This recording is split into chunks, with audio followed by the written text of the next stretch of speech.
Hey, everybody. Welcome back to Ohio State Football with Scarlet N Great. And for you audio listeners, the Scarlet N Great podcast, the faithful ones that have been with us for a long, long time. Thank you so much. And the new guys joining us here on YouTube, thank you for joining us. We have another fun show, part 2 of our quarterback scenario show, getting into today scenarios of how do we keep the ultimately talented quarterback room as loaded as possible without quarterback attrition due to the transfer portal when you have really talented guys not starting. As always, guys, we ask you a favor. If you would please subscribe to this channel. If you feel we have earned it, we would appreciate a subscription. Help us get to 2,500 subscribers by the season's kickoff. We would very much appreciate that. The subscriber list is growing. So by game 1 against Minnesota, we'd love 2,500 subscribers. A game that Florida Cory and myself should actually be at, God willing, and the creeks don't rise. We will be there at that game. And we're going to go ahead and continue this conversation about how to continue with as much talent as possible, but with some contingencies, with some twist and turn. So I will bring on my co-host here again. You will have to give up my beautiful background for a moment for the duration of the rest of the show until the closing credits. Here's my gorgeous co-host, Mr. Florida Cory. Cory, I would say it's good to be back, but it's been just a little bit, so maybe my heart isn't so absence and the heart grow fonder type thing isn't so much there. But let's get back into, we discussed, right, how to keep the talent, and things go as planned, the upperclassmen start type of deal. Now, let's get into some weirdness. Let me first say, we're all about the weirdness. It's weird. Yeah, let's get weird. Again, same scenario. We'll assume CJ Stroud as the front runner out of him and Jack Miller. Let he and Miller's name be interchangeable, though, for the sake of argument. Okay, say that Kyle McCord, who I think, I'm going to say this real quick, Cory, to give everybody their due. This is how I see the quarterback room. Kyle McCord, the most supremely talented, most accurate arm of all three that are currently in the room. I see the biggest, strongest, fastest, just freak of a human athlete. You know, if we were doing CrossFit games or Olympic weightlifting and sprinting and that kind of thing, I give that edge to Jack Miller. The most well-rounded, as good enough accuracy, good enough arm, good enough legs, knows the offense the best, smoothest operator, I give that to CJ Stroud. So that is where I actually don't think Stroud is the fastest, the strongest, the biggest arm, or the most accurate. I don't, but I think he kind of well rounds right now for the starting position. But anyways, they all have their talents. But say, for the sake of argument, Kyle McCord, either this year in 2021, he jumps and becomes the starter, or breaks the golden rule of Ohio State, as we've talked about. The golden rule of Ohio State is you don't bench a starter. I don't care if the guy, if he started the season prior, I don't care if the guy behind him is Barry Sanders and he's Jordan Hall. You do not bench him.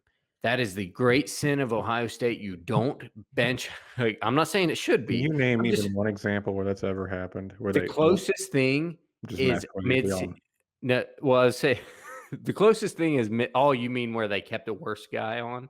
Yeah. Or where they, yeah, I mean, we do know. I will say I think halfway through this past season, Marcus Hooker did take a seat, but it was like halfway through a season and pretty blatant that it needed to happen. I mean, I think there's a couple examples where it happened. But granted, this wasn't really much of a starting a guy who's lesser. It's just I think Sermon was a better player than Teague, but Sermon wasn't lighting it up right away. Yeah. So. Well, and then there was the injury.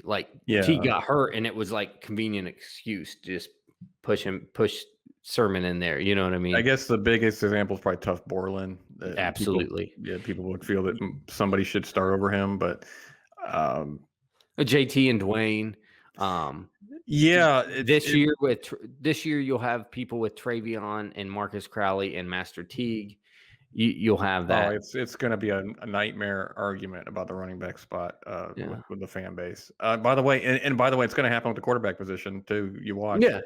CJ is kind of just Short okay. leash. He's not. Short leash. Absolutely. Yeah. But anyways, that's just how things go to Ohio State. They don't seem to bench a senior player or a player that is, elder than a guy behind him, even if the younger guy's better. Yeah. And I think Dwayne and JT is a good Von example. Bell is another example where they started Cory Pittsburgh Brown over him all year. Yeah. I didn't even think about that. So you have that.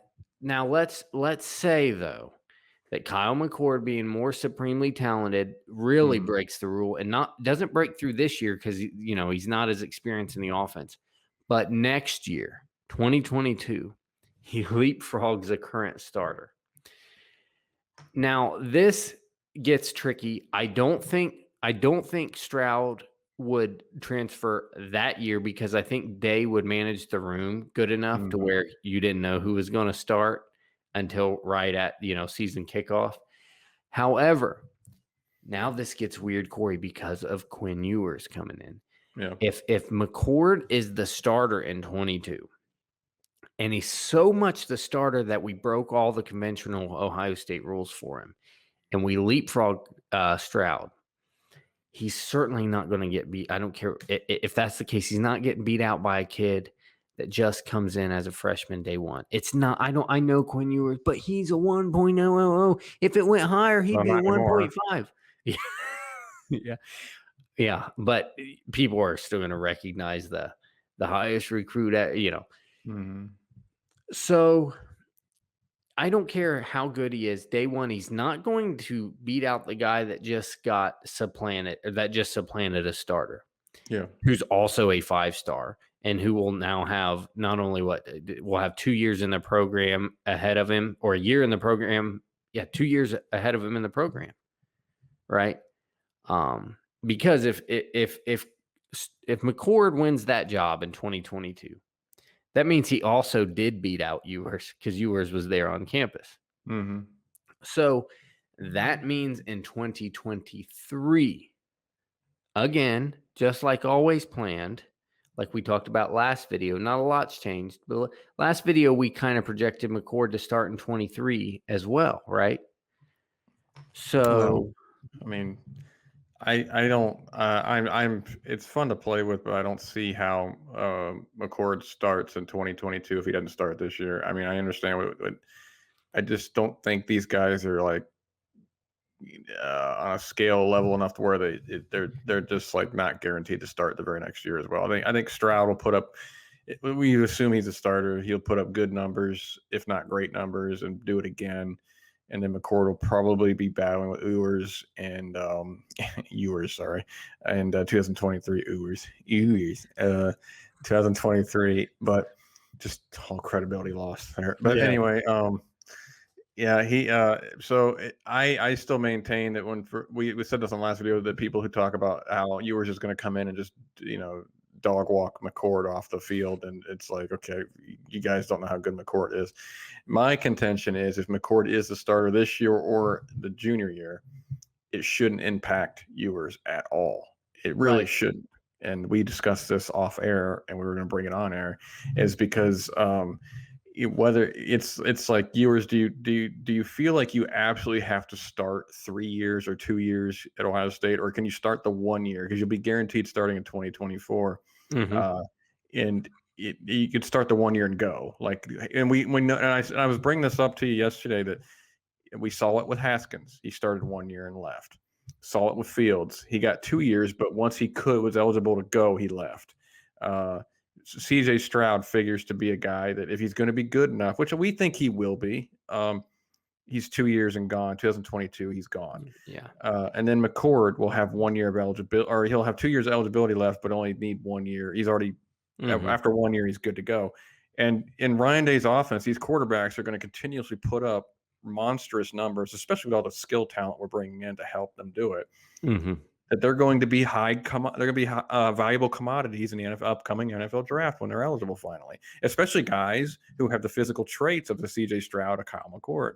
So, Quinn, what really changed? When you think about it, so you Because don't. 23 was both scenarios, this scenario and last video scenario. 23 is like, I don't know, heavily favored as McCord's year starting. Mm-hmm. So, like you said, so what changed? It's just more definite. Like, Yeah, and not only that, but Quinn. I mean, look, what if say he beats out McCord in 23, right? And he starts his sophomore year, and then he has another year after that. If let's say Ewers has this year where he blows up, throws 60 touchdowns, he has the most monstrous year we've ever all heard of of. them sidearm. All of them sidearm. He has a ridiculous year. They win the national title even, and then he has to come back. Right.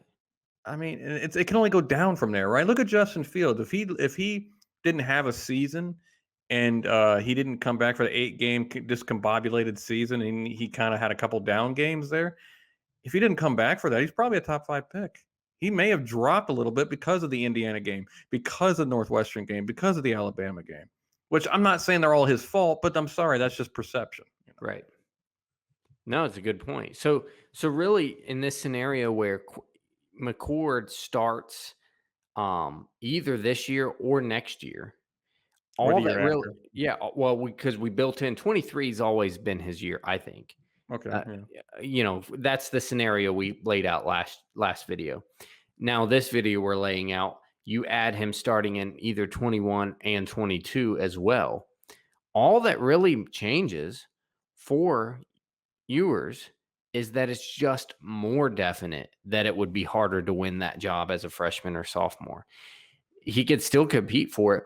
And if anything, the guy that you would risk losing or upsetting is not Ewers in that situation. It's Stroud, the Stroud Miller winner. That's who you would. That would be interesting if McCord won it this year to see the dynamic. Would they transfer out immediately? I don't think so. At least one of them wouldn't. You would. I mean, that's what made me worried about McCord being the starter from the spring, is because those guys are gone. Miller and Stroud are gone, and then you're stuck with Jack LaCroix or whatever his name. I'm sorry, I don't know his name as a backup, and you're stuck with another Gunnar Hope type situation with Justin Fields, and you got like don't run. And by the way, you're relying on a true freshman you hope pans out, instead of having other talented options to move to if it doesn't work. So. Yeah, I think no matter what, Stroud or Miller are the starter, no matter what this year. Yeah. I mean, I hate because and people want to ask me, but what if if McCord really is that much more talented, shouldn't he go ahead and start? And it's like, well, talent's one thing, skill's another, knowing the offense is another. Yeah, Michael Jordan was more talented than Magic Johnson in 1984. Magic Johnson was the better player in 1984. It took some time. Larry Bird, Kareem Abdul-Jabbar, there were better players in 1984 than not Jordan. Nearly as talented, not raw skill, but that rawness got, once it gets refined, it comes to the surface. Same thing, I would argue Travion Henderson, most talented running back on the roster. But it's going to take a little time. That means you start right away. Yeah. So in this scenario, it's just more sure. It's just more supplanted, I guess, enshrined that McCord would be the guy if he leapfrogs. And so all you do then is just double down even more. And this is the selling point you do to keep Ewers, right? You tell him, hey, didn't you just see how I let Kyle leapfrog CJ? We allow leapfrogging here. So come compete. Worst case scenario, you're behind him for 2 years. Worst case, and you learn and develop the whole time. So by the time you're game ready, like you actually take the field, you are more polished and more ready and been with me in this offense for even longer. And there's no like, you have to show progression. You will have been pretty progressed by the time you take the snap. And if you're the backup to McCord in 23, you're getting snaps and games. Yeah, you're one, and you're always one snap. You never hope for an injury, but you're always one snap away from playing in that scenario. Especially how in the state of college football in the red zone, the read option is just it's a good thing. It doesn't matter. Your guy doesn't. You don't have to be Justin Fields or JT Barrett or Braxton Miller to run a read option. We saw Stroud and Miller both score off those last year, right? So it's just a part of the game. You may take some hits. People are lifting lots of weight, squatting really heavy, running really fast. Knees aren't bionic. You're always one snap away from playing. So, and I think that's a great point you made with also you can sell to Ewers. One and done is a thing at Ohio State. At quarterback and certainly at other positions. Look at Marshawn Lattimore and Malik Hooker, I think, are this fantastic examples of that. And there is no regression opportunity. Yeah. If you go 1 year and ball out. And I get it. You wanted to be the leader of the Scarlet and Gray silver helmets for many, many seasons. I get that. But I honestly, Cory, don't think that being the leader of the Scarlet and Gray and being, singing Carmen, Ohio, and was, well, to me and you, that sounds awesome. Mm-hmm. To these kids, they didn't grow up Ohio State fans. They didn't have this relationship with their family or that special relationship with someone through the Buckeyes. Mm-hmm. It's not a Saturday tradition. They don't have a YouTube channel about it. They don't have Urban Meyer on their wall. It's different for them. They probably do have AR-15s on their wall. Absolutely. Oh, Quinn better. Quinn definitely does. Now, he has one on his shoulder, though. Yeah. But my point is, they're more NFL focused, I think, in the grand scheme. Go be millionaires. It's not in the card for me to be weighing being a millionaire right now. So Ohio State's like primo number one option thing for me to think about and celebrate. The millionaire thing could leapfrog that. It's not in the cards for me. It is for them. So ultimately, getting you to the NFL is a bigger selling point than say, but you would start 2 years instead of 1. Yeah, I'd still get some of the older fans who'd come up to me, well, why wouldn't he come back and try to lead us to a national title? It's like, because he's going to get a $35 million contract. That's the same reason Nick Bosa went down in like game 2, stayed down. Game 3 and stayed down. Yep. Basically. Not that he wasn't hurt. His dad made that decision before the dude ever got off the field, in my mind. Before the doctor even diagnosed him, he said, nope. Yep. And because you got millions of dollars riding on it. I didn't love it. I wanted Nick to come back. Nick doesn't love Ohio State and Coach Johnson. It just means he's got to protect his future. I didn't like it either as a Buckeye fan, but I absolutely understood it 1,000%. That is another argument, though, about being one and done. Less wear and tear, less chance to get hurt. The meantime, you're developing, progressing, you're learning from our coaching staff. And by the way, now that we have the new rules in place, you can spend some of the time you're not preparing for games building your brand and making some money on the side while you're still developing and progressing and getting ready for that opportunity. I understand Dwayne wanted to start from basically freshman year. I get he wanted to play immediately. I like selling a kid on like, look, it's so easy in this offense to have a monster year. You have the physical tools. NFL teams will be drooling over you. Quinn, 1 year here, and you could be the number 1 pick in the draft. Yeah.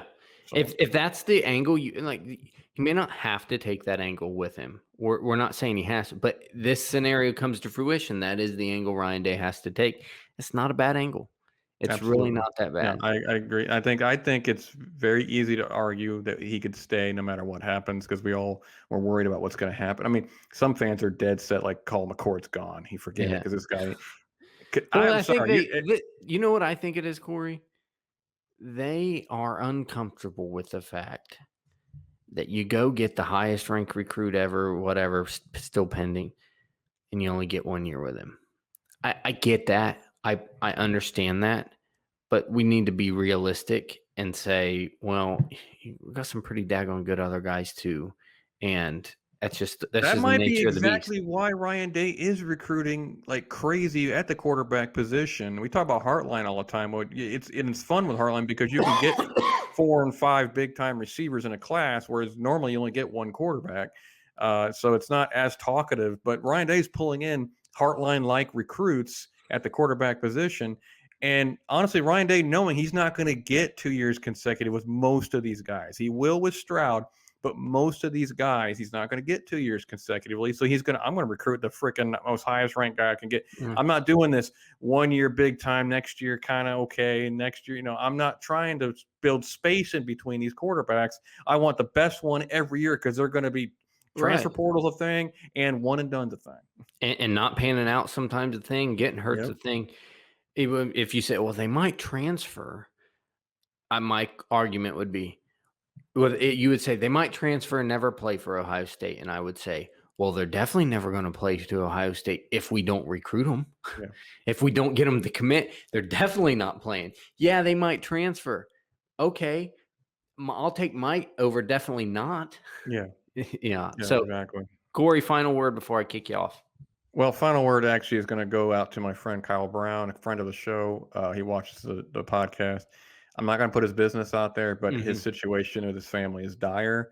And I don't want to, by the time this comes out, I hope it's not like too late or anything like that. But I would appreciate if all Buckeye Nation who watches this, first of all, thank you for watching, but please say a prayer for Kyle Brown and his family. Really in a desperate situation right now. And it's not, look, no thing is too small for God, obviously, but this is a big thing for his family. So please say a prayer for Kyle Brown and his family. Yeah, appreciate you, Kyle. I echo what Cory said. All right, Cory, it's good to see you as always. You have anything else to say? Never mind. I'm like, he's just going to make it worse. It's hard to follow up with that. Thank you, guys. Hey, get out of here. Did you have something else? I'm good, buddy. Appreciate it. Okay, see ya. Thanks, guys, so much for listening. If we've earned the like on this video, we would very much appreciate that. If you like this video, we would appreciate it. If you would love to subscribe, we would love to have you. As always, goodbye. God bless, and go Bucks.